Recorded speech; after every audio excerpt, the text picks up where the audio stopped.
Out of respect, I want to take a moment of silence before I reveal this information. I speak with Warren Sapp directly. Haters will be blocked. The street light was completely ripped away. There's still pieces of this car wreck in the grass, on the sidewalk, and in the street. All this family wants to know is the truth. How fast was this deputy going, and were his sirens on? We asked, what's the normal protocol for a deputy to activate their sirens? It depends on the call, the seriousness of nature of the call, and at that point they get permission from their supervisor in order to run code. We don't know right now whether a supervisor was alerted in this case. On December 1st, 2013, at 2 a.m., Deputy Joseph Gracie was responding to a domestic violence call. He was driving westbound on State Road 70 at a speed over 95 miles per hour. This was very dangerous considering the speed limit was only 35 where he was traveling. In addition, he didn't have his emergency lights or sirens activated while speeding. Well, the Florida Highway Patrol, which is heading the investigation into the crash, said today that as the deputies were coming westbound on State Road 70, they were on their way to a domestic dispute. However, they did not have their lights or sirens going. He collided with a car turning into the McDonald's along State Road 70. Arellano Renteria was traveling eastbound when she attempted to make a left turn into a McDonald's parking lot. She was killed with her passenger, Hildes Medrano, as a result of Officer Joseph Gracie striking their car. What we know at this hour, that crash happened Sunday morning at Okeechobee on State Road 70, and the victim's family members tell us that they believe the deputy was speeding. I don't want to ever imagine seeing anything else like that again. She doesn't want to show her face or give her name. We saw the cops coming down the road, flying. 2 sheriff's deputies. They didn't have no lights or nothing on. Elizabeth Ariano and Hills Medrano were driving to get a late-night snack. They were at home and they're like, oh, we're hungry, we're going to go get something at McDonald's, and that's the reason why they came. According to an accident report, the women were turning left into the McDonald's and pulled directly into the path of one of the oncoming deputies. Accidente no lo provocó ella. Ava Chavez said this accident was not the fault of the girls. They were not culpable, and she believes there was negligence on the part of the deputy. In the report, Officer Zook states Gracie, along with Deputy Jolly and Crawford, were at Racetrack gas station. At 2:06 a.m., they received a call from Sheriff's Office Dispatch. They were notified of a domestic violence dispute involving an armed subject. Deputy Megan Holroyd was the initial responder to the call. Gracie, followed by Deputy Jolly and Crawford, made their way west on State Road 70 as backup to Holroyd. As they approached McDonald's around 2:08 a.m., they saw Renteria, who was eastbound on State Road 70 in the inside lane. As they approached the restaurant, Renteria attempted a left-hand turn into the McDonald's parking lot. The FHP report stated the Racetrack gas station is about 0.8 miles or 4,224 feet from the crash scene. About 1 second before impact, Deputy Gracie was traveling at a speed of 94 miles per hour, stated Officer Zook. According to the report, at one point, Gracie reached a speed of 96 miles per hour. The posted speed limit in this area is 35 miles per hour. A blood alcohol test was drawn from Renteria and came back negative for alcohol or drugs. I don't understand how the accident was so bad. The cop must have been speeding. Based on how far down the road the vehicles traveled after the collision, the family says it's clear the deputy was speeding. However, at this time, Florida Highway Patrol is still investigating what factors led to the accident. They're trying to blame it all on them. After the accident, Okeechobee Sheriff Department showed zero remorse for the girls. I stated earlier how the crash occurred on December 1st, 2013. Not even 2 months later, on January 25th, 2014, Deputy Gracie was awarded Officer of the Year. It's disgusting, knowing he was celebrated 50 days after killing 2 young girls. To make it worse, he was never criminally charged. They only gave him 3 work citations, 2 for careless driving causing death, and 1 for failing to use emergency lights and sirens. Undersheriff Stevens defended Deputy Gracie's reasoning for not using his emergency lights and sirens before the crash. We asked, what's the normal protocol for a deputy to activate their sirens? It depends on the call, the seriousness of nature of the call, and at that point they get permission from their supervisor in order to run code. We don't know right now whether a supervisor was alerted in this case. In April 2014, Medrano's family sued the Okeechobee County Sheriff's Office for negligence, negligent training, and dangerous instrumentality. The negligent training and supervision count was later dropped. In August of 2018, the Sheriff's Office was found culpable and damages of $5 million were awarded to the family. The Okeechobee Sheriff's Office made a motion for a new trial, but it was denied. In November 2018, they appealed the court's decision. Recently, Senator Tina Polsky introduced a bill to the Florida Senate for a budget to compensate the damages in connection to the family. According to Sheriff Noel E. Stephen, the reason for the bill is the $200,000 limit in place for this type of lawsuit. "Unfortunately, I don't have a pot of money to pull from," he said. "I go to the county commission and ask for my budget every year. I operate on that amount of money with the anticipation that $0 gets returned." Sheriff Stevens is selfish and only cares about his own benefit. I exposed in an earlier video that he makes $185,000 annually. This is a slap in the face to taxpayers, and he has no respect for their money. There's absolutely nothing he does that deserves $185,000 a year. That's over $15,000 a month with full benefits. I know there are problems in Okeechobee that this money could go to. He isn't willing to compensate the family of 2 dead girls. Meanwhile, he leeches almost $200K off taxpayers each year. Former Sheriff Paul May is also a coward and took zero responsibility for Deputy Gracie. He would not comment, but released a statement that read, "My thoughts and prayers go out to the families of the deceased. Not a day goes by that I don't think about this crash." Neither the cruiser's lights or sirens were on. Words cannot express how bad we at the Sheriff's Office feel about this tragedy that has happened in our community. The Okeechobee County Sheriff released this statement. Words cannot express how bad we at the Sheriff's Office feel about this tragedy that has happened in our community. Our hearts and prayers go out to the families of these young ladies that perished in this accident. And we can only imagine how these families must feel. We pray for the deputy and the other young lady involved to make a speedy recovery.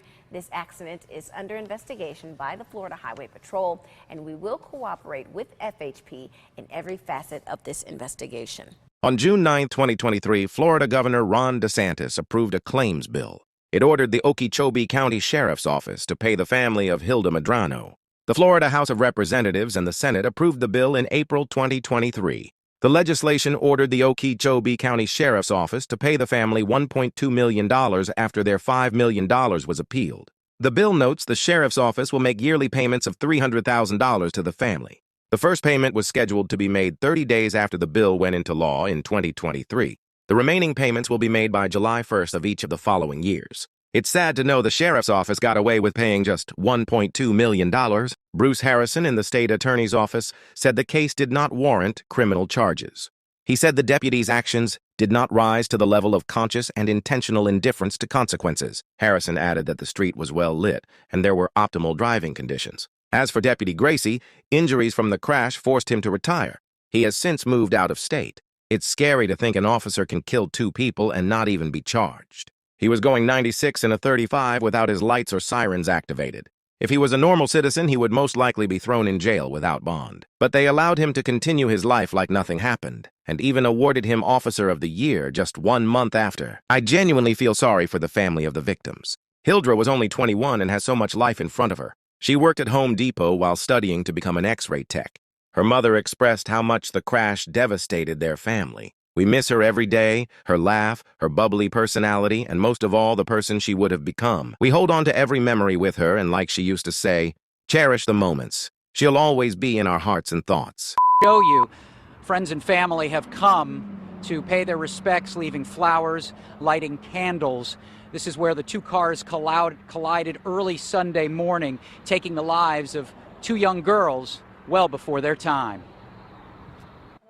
Ava Chavez holds a picture of her daughter, 21-year-old Hilda Medrano. The caption reads, "Cherish every moment." But now those moments are gone. Medrano was working at the Home Depot and taking college classes, studying to be an ultrasound tech. So just giving us new pictures of the girls involved in this tragedy. You can see on the left there, that is Elizabeth Renteria. On the right is Hilda Medrano. Now, just a short time ago, I noticed the 3rd girl who was in that car is okay. She was here just a few moments ago. She had a bandage on her wrist, so she was released from the hospital. I apologize to the friends and family of the victims.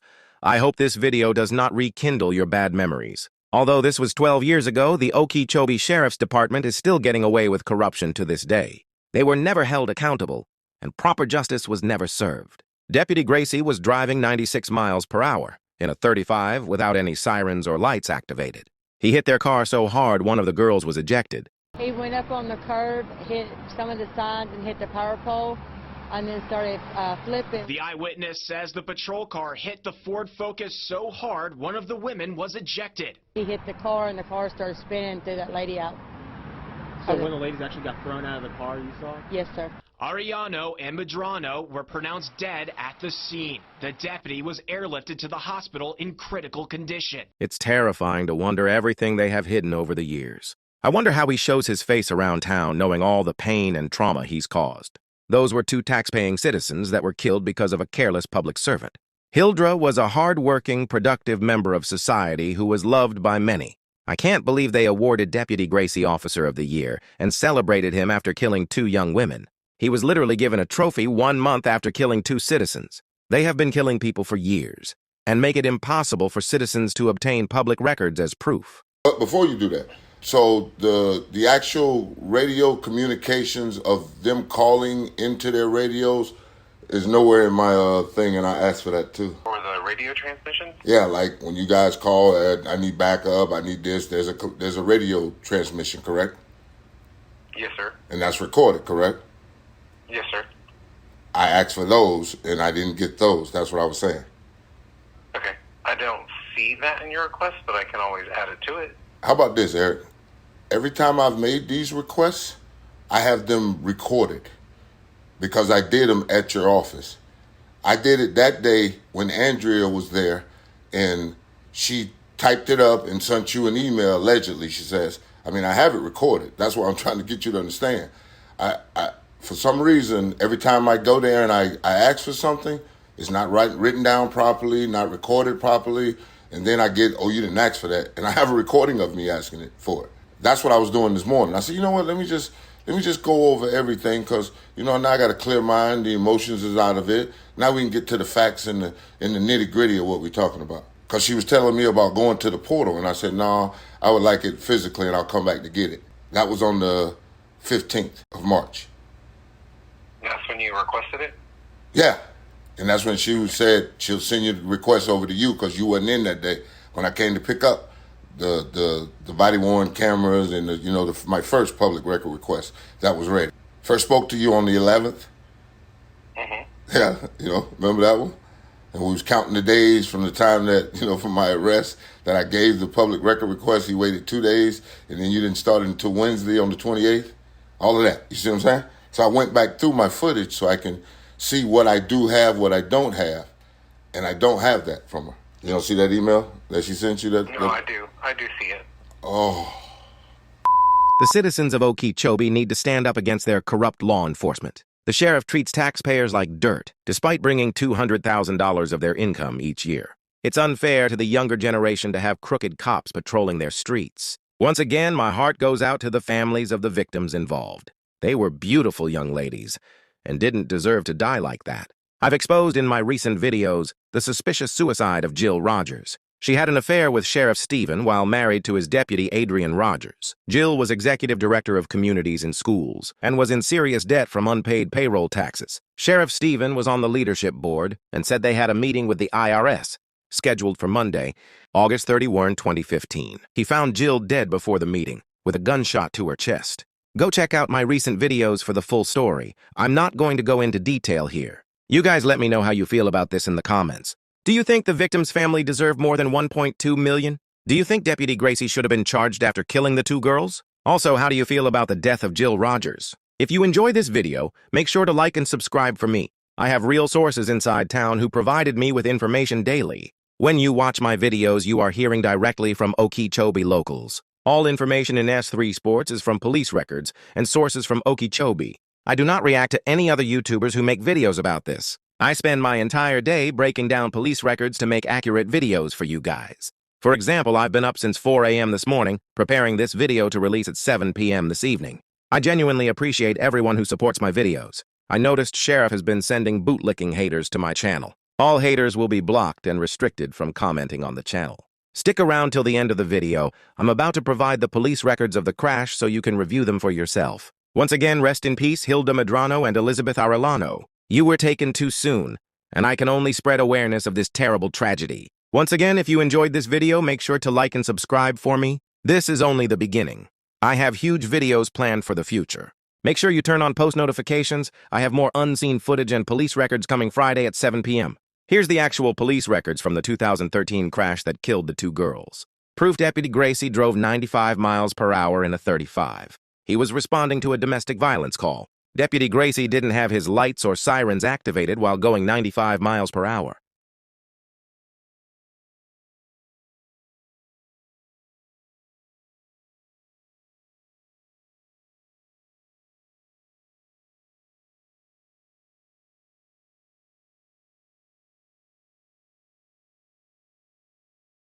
Sheriff Stephen News statement when asked about Deputy Gracie not activating his lights or sirens. He covered for him and took no accountability for his actions.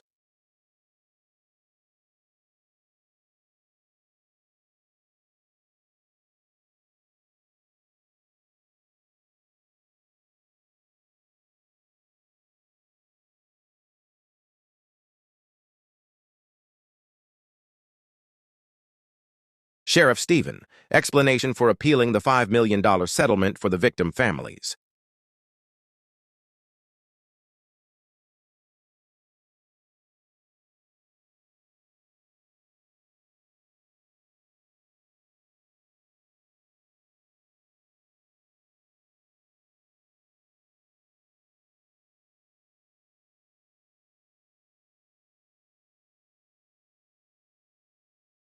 Proof: Joseph Gracie received Officer of the Year after the crash. The accident occurred on December 1, 2013.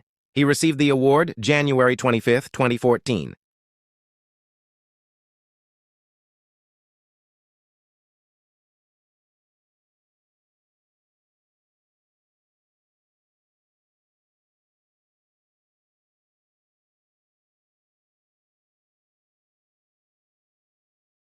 Sheriff Stephen pay breakdown. Proof he makes $185,000 annually. He is a waste of taxpayer money and needs to be stripped of duty immediately. Like I said earlier, I genuinely appreciate your support to the channel. This is only the beginning, and I have huge videos planned for you guys. I'm going to continue to shine a light on the corruption in law enforcement. If you are from Okeechobee and you want to share your personal experiences, email me here. Feel free to share anything. All information helps the cause. Also, if you have any topic requests or suggestions for future videos, feel free to email me or comment down below as well. S3 Sports is a platform for the people. That's why I like getting my information directly from my subscribers. Once again, if you are a bootlicking hater, you will be blocked and restricted from commenting in the future. Peace out. I'll see you Friday night at 7 p.m. A ton of research, sir. All right, good talk. I'm not an official guy. Not an official guy. And you won't answer the question if you swore an oath to the U.S. Constitution. I have answered you repeatedly, and it's going to be the same time every time you ask it. No, I didn't hear your answer to, did you swear an oath to the U.S. Constitution? I don't have to answer that. I don't have to answer that. Oh, thank you. You don't have my permission to record me, just so you know. You know you are a public servant, and I can record the police in the course of their duties. You might want to get in the Constitution, Chief. Participated in the drug, prison, sex scandals, and don't want to be embarrassed in my upcoming series, email me here. I will allow you to be an informant so you can save your dignity.